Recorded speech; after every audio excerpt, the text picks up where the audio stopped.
ಆಲೋಚನೆ ರಾಜಸಿಕ, ಮನಸ್ಸು ತಾಮಸಿಕ.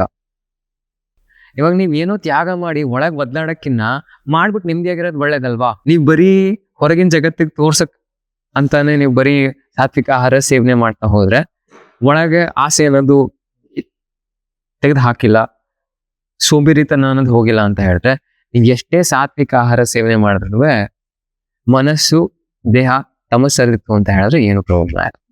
ಇನ್ನ ಸಾತ್ವಿಕ ಆಹಾರ ಸೇವನೆ ಮಾಡಿದ್ರೆ ಏನ್ ಪ್ರಯೋಜನ ಆಗತ್ತೆ? ಮೊದ್ಲು ಒಳಗಿಂದ ಬದಲಾವಣೆ ಬರ್ಬೇಕು.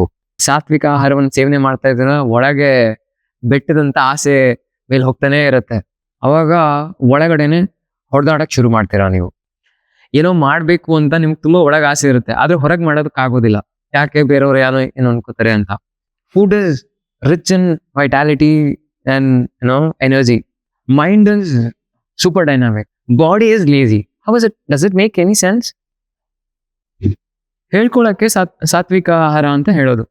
ಇದು ನೀವು ಒಳಗಿಂದ ಅನಿಸ್ಬೇಕಾಯ್ತು ಈ ತರ ಆಹಾರ ಸೇವನೆ ಮಾಡ್ಬೇಕು ನನಗೆ.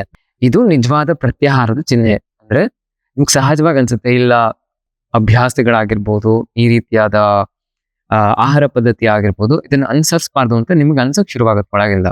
ಇವಾಗ ನೀವೆಲ್ಲ ಹೇಳ್ತಾರಲ್ಲ, ವೆಜಿಟೇರಿಯನಿಸಮ್ ಫಾಲೋ ಮಾಡಿ, ವೀಗನಿಸಮ್ ಫಾಲೋ, ಅದೆಲ್ಲ ಬೇರೆಯವ್ರ ಮೇಲೆ ಹೂಡ್ಬಾರ್ದು. ಅದನ್ನ you can't impose these things on others. ಅದು ಸ್ವ ಇಚ್ಛೆಯಿಂದ ಬರಬೇಕು. ಹಂಗಂತ ನಾನ್ ವೆಜ್ ತಿನ್ನೋರೆಲ್ಲ ಕೆಟ್ಟವರು, ಬರೀ ವೆಜಿಟೇರಿಯನ್ಸ್ ಮಾತ್ರ ಒಳ್ಳೆಯವರು ಅಂತ ಹೇಳಕ್ಕಾಗತ್ತೆ? ಆಗೋಲ್ಲ ಅದೆಲ್ಲ. ಇವಾಗ ಉದಾಹರಣೆಗೆ ಇವರೆಲ್ಲ ಅಭ್ಯಾಸ ಮಾಡೋರು, ಅನುಸರಿಸೋರು ಹೇಳ್ತಾರೆ ಅನ್ನ ತಿನ್ಬೇಡಿ, ಅದ್ ತಿನ್ಬೇಡಿ.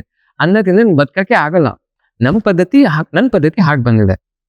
ಈ ರೀತಿ ತಲೆಗೆ ಒಬ್ಬೊಬ್ರು ಬಂದೊಂದು ಹೇಳ್ತಾರೆ, ಅದನ್ನೆಲ್ಲ ಕೇಳಕ್ ಹೋಗ್ಬೇಡಿ. ನಿಮ್ ಕರ್ಮ ಅನುಸಾರ, ನಿಮ್ಮ ಜೀವನ ಶೈಲಿ ಅನುಸಾರ ಯಾವ್ಯಾವ ಅಭ್ಯಾಸಗಳನ್ನ ಅನುಸರಿಸ್ತಾ ಬರ್ಬೇಕು, ಯಾವ ಆಹಾರ ಪದ್ಧತಿನ ಅನುಸರಿಸ್ತಾ ಬರ್ಬೇಕು, ಅದನ್ನ ಅನುಸರಿಸ್ತಾ ಬನ್ನಿ. ಇವಾಗ ಯಾರೋ ಒಬ್ರಿಗೆ ಏನೋ ಒಂದು ಕೆಲಸ ಮಾಡ್ತು ಪದ್ಧತಿ ಅಂತ ಹೇಳಿದ್ರೆ ಎಲ್ಲರಿಗೂ ಅದು ಅನ್ವಯಿಸ್ಬೇಕು ಅಂತ ಏನಿಲ್ಲ. ಇದೇ ಶಾಲೆಗಳಲ್ಲೆಲ್ಲ ಮಾಡೋ ಕರ್ಮಕಾಂಡ.